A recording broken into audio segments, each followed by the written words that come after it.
You are listening to a Cult Talk Network podcast.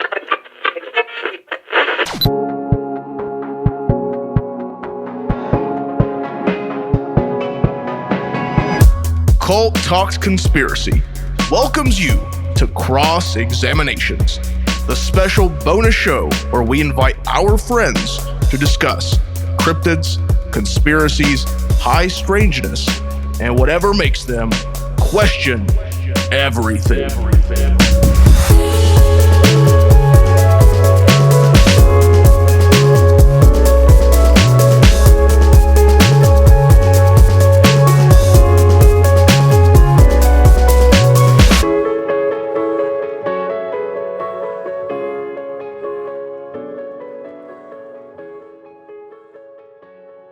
Hello, all you believers, idealists, skeptics, and all those who question the universe around them. I'm Bailey. And I'm Ty. And this is Cult Talks Conspiracy Cross-Examination. Our very first session here, where we're going to be bringing on friends of ours to talk about cryptids and conspiracies and high strangeness and everything that makes them question everything. And this is something new we're doing. Very first one. Yes. We're hoping to do more of these, of course. And today, we actually met this gentleman at the Loveland Frog Festival and loved his art. Yes. Bailey, you actually purchased a piece of his art. Yes, we purchased a Krampus piece, which I pulled out just for the occasion.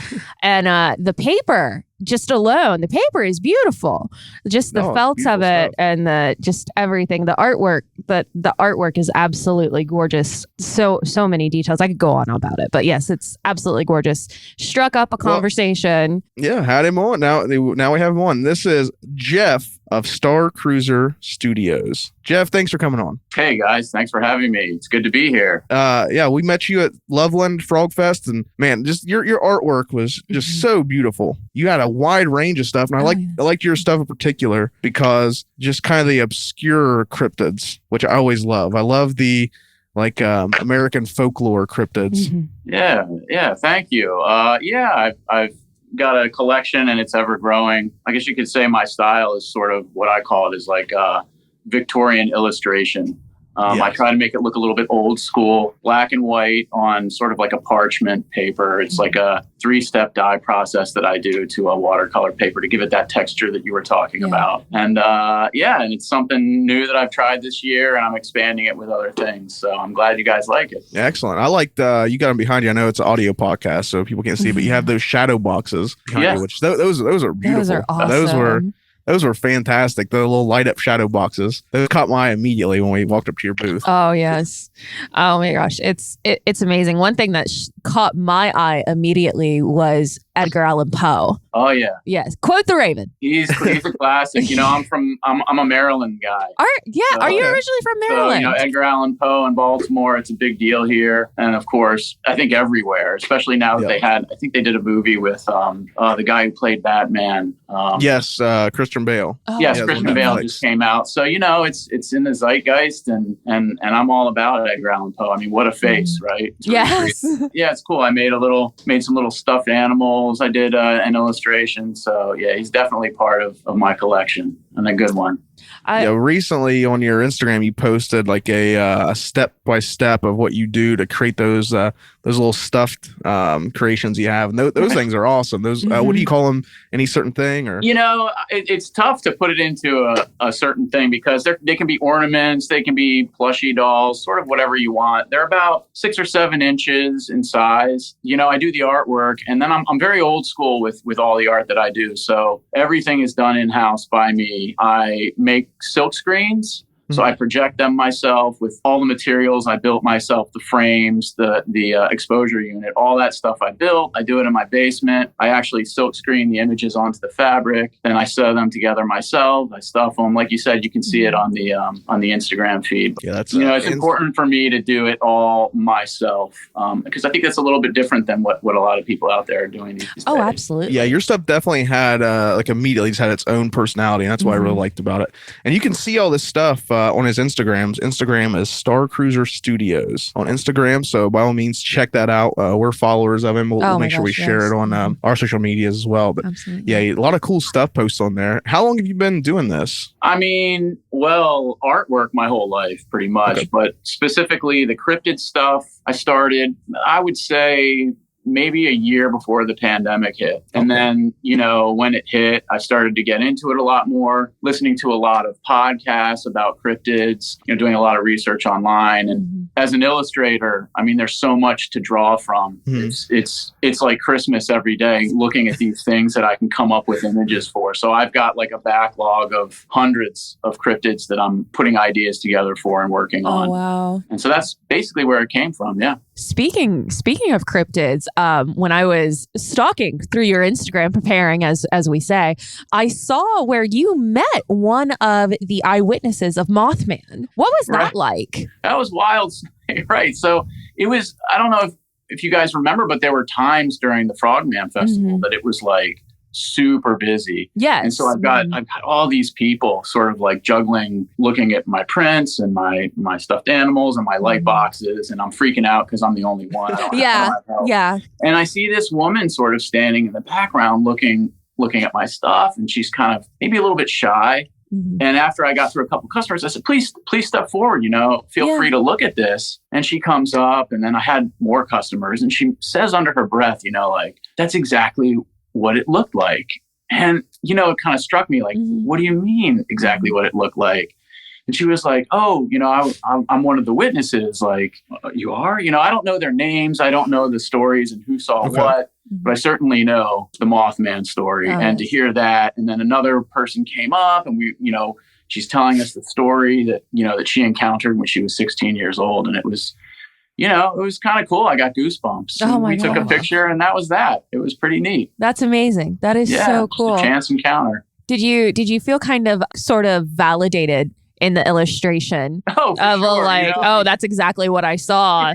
I mean, that's so mind-boggling to me. Good on you, sir. That's amazing. Yeah, I mean, of course I was beaming when she said that, but just the idea that she's around and talking to people, I thought was really neat, really cool. Absolutely. And completely unexpected. By all means, I had no idea there was Mothman eyewitnesses wandering around the Loveland Frog Festival. That's really cool. I know. We should have brought recording equipment with us and just started interviewing people next year. Next year, yeah. Do you have a favorite cryptid? That's tough. I mean, I really do like them all. There's a few that stick out. I live essentially in ground zero for the Snallygaster. I don't know if you've heard of the Snallygaster. It's kind of like a folklore cryptid. I've heard very little bit about him. I know Bailey was actually really excited to talk to you about the Snallygaster. I'm really excited to talk with you. She's never heard about it. So this is really, really cool. He essentially hung out near South Mountain and Middletown Valley in Frederick and Washington County in Maryland. That's like, I mean, I can see it from my window, and I drive up that mountain every day. I see the woods. It's really cool and creepy. The mountain itself is, I think, the second oldest mountain range in the world. Oh, wow. So that's really neat. It's been around there a long time. So if there's a cryptid that's hanging out and hiding, that's the place, I think it would be. Yeah, so that's really cool. In that same area, there's the Snarly Owl and the Dwyo. So there's 3 cryptids right in that one tiny little spot. So of course, for me, those are the number one. I also like something called the Potosi sheep slayer. I don't Never heard of that one. Okay. It's in South America, and it's a really odd creature. It's a guy that has a red beard and some kind of a hat, a beanie with a propeller on top, and he has a chain with I can't remember, some kind of a device that he can throw at my God. sheep and slice them. It's wild. You got to look into that one. I have never even heard tell of that. What was it? The Potosi goat Potosi sheep slayer from South Africa. I've never heard of that. Yeah, it's pretty cool. That's interesting. So the Snallygaster, of course, that's one of your local Maryland cryptids. I loved the one print you did. It's like the map of Maryland with all the cryptids. Yes. Right. Things like that. I actually have something like that because we're here in Ohio. I have it's called the artist is Map in Black, I think is what it's called. They actually sponsored Loveland for Oakfest. Yep. I have something like that of Ohio showing all the cryptids and UFOs and ghosts. How hard is it to research something like that? Well, that was something that I did with a friend of mine, and she did a pretty amazing job at researching a lot of that, and we sort of did that in unison. These days with Google, it makes things a lot easier. But that stuff is out there. There's podcasts, there's old articles. You can just talk to the old timers in these towns, and they'll talk about it still, which is really neat. So a little bit of everything, to research that stuff, and then the images, just trying to stay with that Victorian style look, and then getting it to look like a map, have the texture and the feel of like. Sort of like that Goonies map, that you might find in your grandparents' attic or something. What inspired you to do this, like Victorian style? What made you go that direction, or was it just spoke to you? Or? Yeah, it's I've always there's artists like Franklin Booth, Frank Goodwin, Albert Durer, J.C. Landecker. These guys that did this sort of like vintage style that I love. And it's not what people are doing these days, Like I love the things that other people are doing, but I wanted to do something a little bit different, something that stood out. And also I had this idea of like, when you're talking about cryptids, to me, this is just me speaking. I want something that I can put in my living room or my kitchen. And it doesn't look like a college poster. Not that there's anything wrong with that, but I like to have something that I can frame, and it looks, it's a conversation piece, but it's not outlandish at the same time. It kind of goes a little better with sort of my taste. So absolutely, that's where it came from. I'm the same way when I pick out art, because I have my kitchen is where I have like a wall in my kitchen. I keep all my cryptid art at. Like I'm trying to get representation of all the big cryptids, Jersey Devil, Mothman, and all that stuff. Sure. And I'm very particular about what goes on there because it's my kitchen. So it's right. A lot of people are going through there, and I can't just have some big rock band poster there. So I try to keep everything I'm very, very finicky about what I choose to put up there. Yeah. So the Krampus stuff, I know Bailey loved that. Bailey and her fiance Ben are big Krampus people. Yes. I know that's what drew them immediately into your booth. We love Krampus so much that I think it's a silent agreement that we're teaching our future children about Krampus before we teach them about Santa Claus. So just it's to great, keep, just do it. So we love it so much. We definitely have, looked into the folklore of Christmas or of Krampus, watched the movies, got all the decorations and whatnot. And even on Ben and Eric's podcast, Cult of Lore, or Ben, Eric and Jerry's, I'm sorry, they even covered Krampus as well. So huge Krampus fans as well. And we were just immediately, like Ty said, we just immediately beelined to your Krampus artwork. And it truly is beautiful. Ty, I know I showed you before the podcast. I'm going to show you again because it's gorgeous. It's absolutely there it beautiful.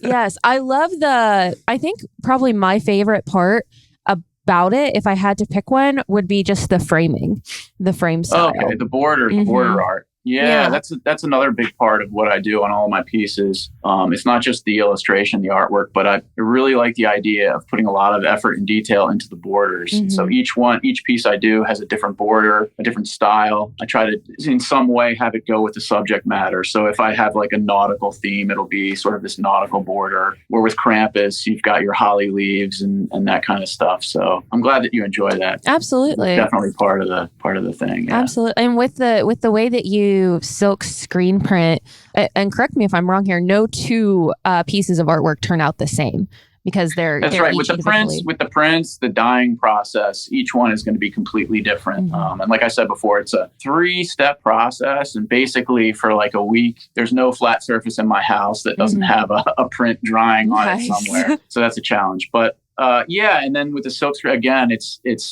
they're fairly uniform. But each one is going to be unique for sure. And that's what's so great about, I think, artists that like myself and the others that you saw at the Loveland Festival, we're really giving it our all and trying to make something unique for you guys. What? Yeah, I was blown away. Yes. 'Cause I've been to a couple festivals that have been very, very disappointing, and we heard about Loveland Frog Festival from the guy I bought the map in black from. He gave me that, it was last year. He gave me the little thing, was telling me about it. And I got the group together. I was like, hey, let's all go to this thing.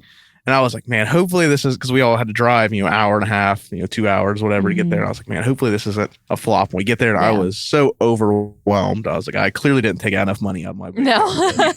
It was like every booth. There wasn't every booth had something you wanted. It was insane. Everyone there at Loveland Frog Festival, they really did.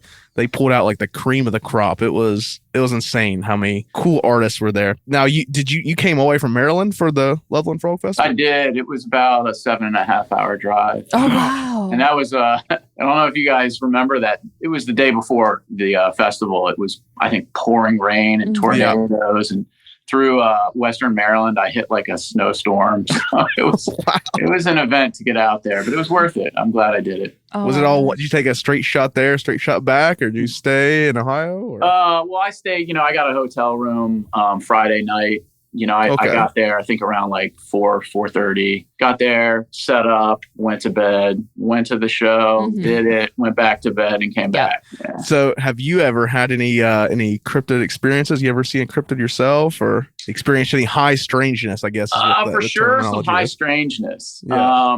No cryptids so far. Tell you two. So I live, I'd say about 5 miles from Antietam Battlefield, and that was, I think, the bloodiest battle ever in American history. I think 22 or 23,000 casualties in one day. So there's a lot of possibility for ghosts and stuff. Okay. So my town, there was a lot of hospitals during the Civil War that took in the injured and the dying. So that's part of my town. Right across from my house, there's a rock wall that's probably dates pre-Civil War. And then a field beyond that was a farm. And one night, my sister was visiting from Philadelphia, and I'm looking out the front door to see where she parked. And across in this field was a glowing light, just kind of floating there. And so I got my binoculars out. Oh, somebody's out there with a flashlight or a lantern or something. Mm-hmm. And I'm trying to focus with my binoculars. I can't focus on it no matter what. I'm going way back, way forward. It's just right there in the middle of this field, but I couldn't focus on it. So, I told my sister, she came and looked at it, and nothing happened. Eventually it went away. My sister didn't sleep. And so that was kind of cool. Who knows what that was? I like to think it was some kind of a spirit from the Civil War. Yeah. Yeah, that was one thing. And then another, when I was a kid, probably about third grade, I witnessed what I was told by the family member was somebody who was possessed. Oh. I don't really talk about it too much because, it's a real family and real people, but it was intense. I don't know what I saw, but I saw something crazy. Yeah. It's pretty terrifying. So that's pretty much it. Yeah. That's a pretty interesting experience. Yeah. Those are pretty opposite ends of the spectrum experiences too. Really peaceful and then bam. Oh my gosh. Yeah. That's so interesting with the light too. Cause you would think, cause I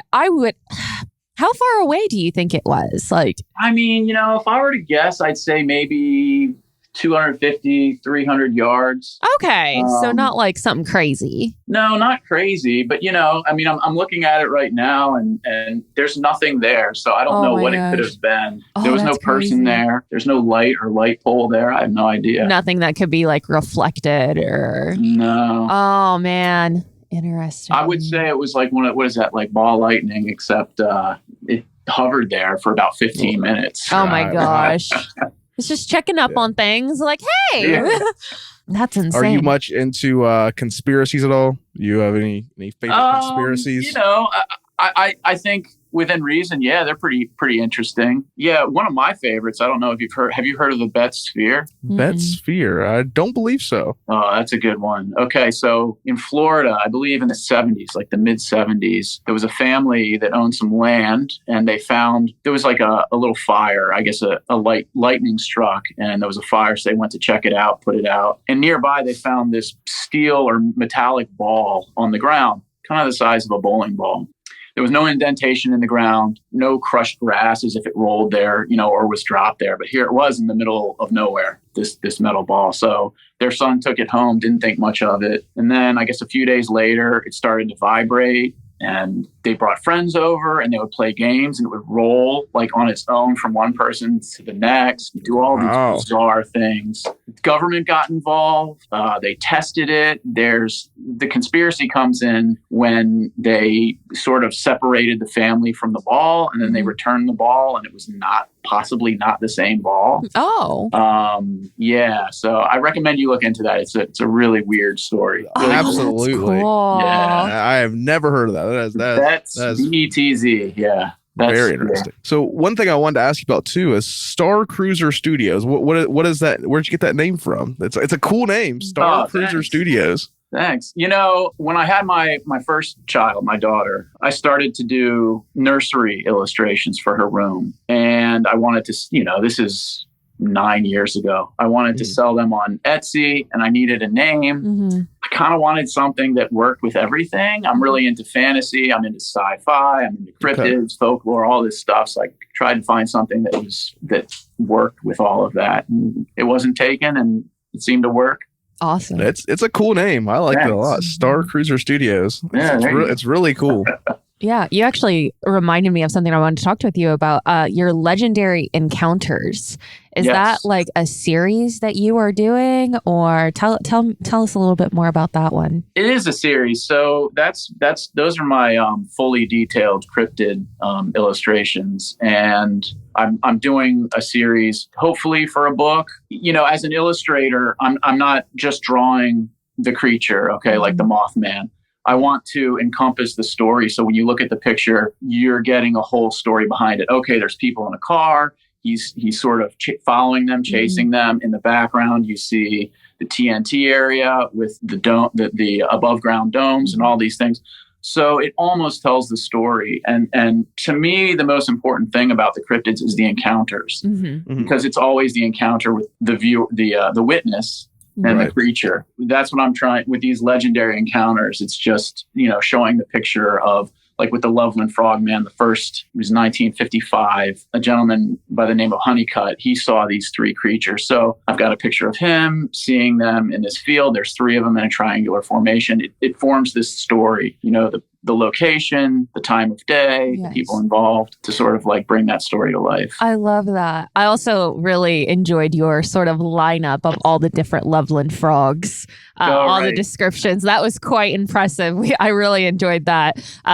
Is it on a t-shirt out there somewhere? I would love to get one. Oh my goodness. Right there. As we speak, I love it so much. Oh, I need it now. Yes.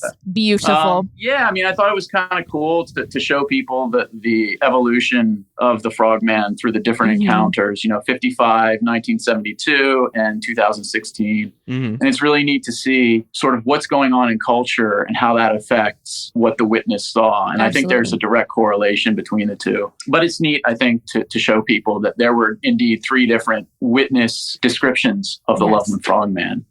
That's really cool. I love that. Yeah. Someone else who I saw has quite a few different depictions of them drawn is, of course, Snallygaster. Did I say it correctly? Snallygaster? Yeah. Okay, awesome. Yeah. So I'm so enthralled with this one because it's pretty much been seen 300 years or almost 300 years pretty consistently in the Maryland area of Frederick County. I just did a quick search, but you being from Maryland, having a history with that, what are the locals saying about Snallygaster? What is the definition to an outsider of what Snallygaster is, I guess? Well, the people here love it. It came from Germany when the settlers came here, the farmers, and it comes from the word Schnellgeist. Okay. So Schnellgeist is Snallygaster, and Schnellgeist was quick ghost. And the thought is that, this legend came in some form from Germany, and it came here, and they used it, to get the kids to go to bed. There's possibly some connection with slavery and keeping the slaves, from doing things they didn't want them to do. They would threaten them with the Snallygaster. So there's all kinds of stories behind it. Even Roosevelt was said to want to hunt one down. Oh, wow. Wow. So, who knows if that's true or not, but it's definitely part of the legend. Teddy wanted to hunt everything, though. So Yeah, right. It's pretty neat. And I think just the way it looks, a cycloptic dragon-like creature with tentacles, it's so unique. I think it's really cool. It's terrifying. If you walked up on one of those things in the wilderness, that'd be quite a sight. Yep. I could imagine. No. The description of the octopus tentacles coming like out of its arms basically and then retracting back, that was the most shocking part for me because I've never heard of any cryptid doing anything like that. That was some H.P. Lovecraft foolery right there. Very Lovecraft. Absolutely. I mean, I think that's why I like that so much because it's so different and it also kind of itches that nerve of Lovecraft that I really like. So that one is definitely going to be on my my podcast listening list for the next few weeks. It's a good one for sure. Absolutely. So Jeff, we're here in April. Do you have any events coming up that people can find you at or anything like that? Yes, I'm going to be at Encounter Quest on the 1st of April. I think that's in North Carolina, Hamlet, North Carolina. Ooh. And then I think the 29th, I'm going to be in York, Pennsylvania for, what's that called? The Cauldron. I'm trying to think of who the host is. It escapes me. But yes, I'll have 2 events in April and then many more to come in the summer months. You have an Etsy store, StarCruiser Studios.etsy.com. Yep. You have a couple things up there, but what's the best way for people to contact you if they want to peruse your wares, I guess? The best way right now is to just DM me through my Instagram, StarCruiser Studios. I'm kind of old school. It's good and bad. It's hard for me to keep up with my Etsy shop, but I'm making this stuff every day, sometimes late into the midnight hours for you guys. And I've got a lot of great feedback. I'm constantly making new stuff, new surprises for everybody. So definitely DM me if you're looking for something. What would you say your most popular item is if you had one? Surprisingly, my most popular item is my mermaid print. Okay. Yeah. Okay. Yep. It sells well no matter what event I'm at. It's like now is that like an old school mermaid kind of thing? Is that what it is? Like an old it's mythical mermaid? It sort of looks like a vintage. I made it to look like an advertisement for a hotel. Oh, beautiful! I think I remember that now. Yeah. But it seems to do really well. So I'm happy about that. That's awesome. Working on a second one. Oh, nice. Yeah. So what goes into making those shadow boxes you have? Because I think those are just the coolest things. They look like they take a lot of craftsmanship to produce those. Thank you. Yeah, they do. It's a process, just sketching out the idea and then figuring out how to build those layers so they work off of each other and don't block each other. Yes. Right. So that's kind of tricky. And then getting the light to play with the different layers the right way. So behind what you don't see, but what's behind those layers, there'll be little tunnels of light that I have to sort of engineer to get the light to work right so that things light up the right way. So yeah, it's usually anywhere from 5 to 11 layers. Oh, wow. That are cut and then, glued, stacked on top of each other. Then I build the box from scratch, the face frame, the box. I have a wood shop in my basement. So I build all that from scratch, paint it, cut the glass pane, put in the LED lighting. So everything's ready to go. I think they're really fun. That is amazing. Yeah. That was definitely what drew me to your shop was the difference of stuff you had. Because you didn't just have prints, you had plushies, and you had these shadow boxes, and you had really nice frame stuff. You had pins, buttons, stickers, all this stuff. You had everything there at your little shop, and it was all of it was fantastic. Yes. Thank you. Yeah, I'm trying to give everybody I want to have a wide variety, so that there's something hopefully for everybody.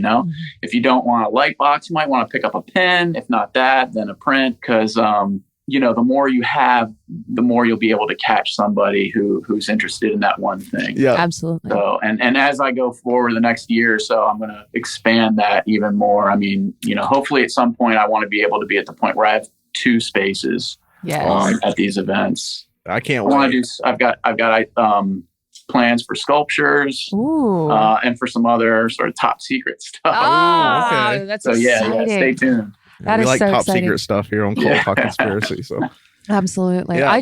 I love how everything in your shop and that you sell, your hands have touched. I respect that so much. And I mean, it goes with the continuity of the artwork as well. It's like, no, all of this stuff is made in your own house. It sounds like you've pretty much redone your basement to fit this whole art studio and craftsmanship. And I mean, it's already got amazing quality. And I think the time and the effort that you put into that truly shows through that artwork. And I mean, you got a returning customer, Jeff. I mean, I don't know how much more I can say. So it's beautiful. It's beautiful. Thank you. I mean, it's awesome to hear that. I wouldn't do it if I didn't love it. And I really like the process. I love the creative process, using my hands, building things, learning how things work. And so that's definitely what keeps me motivated and keeps me pumping out these things. Wonderful. So I'm glad that you guys are picking up on that. Oh, absolutely. Gorgeous. Yes. Absolutely. So, I mean, we've talked about a lot of stuff here. This is a jam-packed episode. Yes. We talked about cryptids and paranormal encounters and conspiracies. I've never heard of the Bet Sphere, but that is definitely, we're going to ask you here at the end to recommend a conspiracy, and you went ahead and did it anyways. It's a good one. It's worth a deep dive. Nice. Sure. Yes. We'll definitely have to add it to the list of things to come here on Cult Talk Conspiracy. And we're definitely going to be looking out for your art. Anytime I go to a convention now, I'm going to be looking for StarCruiser Studios because I'll be looking to spend some money. I'm just going to look at the door. I'm just going to ask at the door, is StarCruiser Studios here? And then if that's a yes, well, where's the nearest ATM? Thank you. Yeah. Just empty. As you should too, our listeners, make sure you guys follow at StarCruiser Studios on Instagram because the work is phenomenal. You can tell there's passion behind it and so much creativity and hard work, and I just love every bit of it, Jeff. You got a really nice product on here. No matter what you have, it's all great. It's crazy. Truly. And I love that. Thank you guys. I love the videos you showcase as well, showing how you do this process and whatnot. And I love that so much. Just watching the process. Not only is it satisfying to my OCD, but it's also amazing to get to watch someone actually put their hands in their own art and watch that process from an outsider and kind of look in jealousy of oh, they can do that. That's super cool. Cool. Well, I got another one. Hopefully in the next week or two, I've got an alien abduction light box that I'm going to have a couple of videos on Instagram to show the process. Oh, wow. Oh, I'm so excited. I'm so excited. Yeah, we'll definitely be sharing that to our social media for sure. But yeah, this has been great, Jeff. You are a fantastic guest, a great addition to our very first episode of Cross Examinations. I mean, you were fantastic. Oh, thank you. We got to talk about so much stuff here in this, and it was awesome. Bailey, next week we have an episode coming out. We are doing the Mount Shasta mystery. Yes. So the Lemurians. Yes. If anyone's familiar with that, it's kind of an unofficial part 3 of some of the episodes we've had. Cult Talk Conspiracy every other Tuesday. You can find us everywhere you find your favorite podcasts. Also youtube.com/culttalknet, at Cult Talk Net across everything, Twitter, super Instagram, easy. YouTube, Facebook, everywhere. Jeff of StarCruiser Studios. You can find his Etsy shop at starcruiserstudios.etsy.com. And definitely make sure you guys, first and foremost, goes to his Instagram at StarCruiser Studios. So much great content on there, and you can reach out to him directly. If you have any questions or inquiries, do so there. Yes, which we have linked below. Yes, and Jeff, I cannot thank you enough for coming on. You've been a fantastic guest. You just talk about all kinds of stuff. It's such a great interview. Awesome. I'm very happy to have you on. Thanks, guys. It was fun to do it. Yeah, of course. I think with that, again, at Cult Talk Net across everything, Cult Talk Conspiracies. We'll be having an episode next Tuesday at StarCruiser Studios on Instagram for all of Jeff's projects and his artwork. I think that does it. I've been Ty. I've been Bailey. And I've been Jeff. Until next time. Question everything.